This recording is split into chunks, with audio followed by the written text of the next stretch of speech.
সহযোগিতা আমাদের বর্তমান সভাপতি আপনার ওয়ার্ডে আপনি এই ওয়ার্ডের নেতৃত্ব তার হাতে তুলে দিবেন।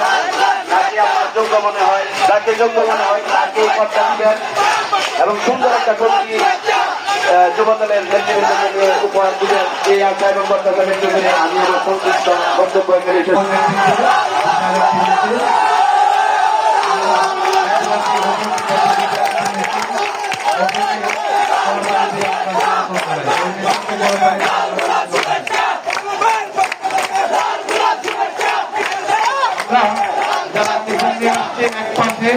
আমরা সকলে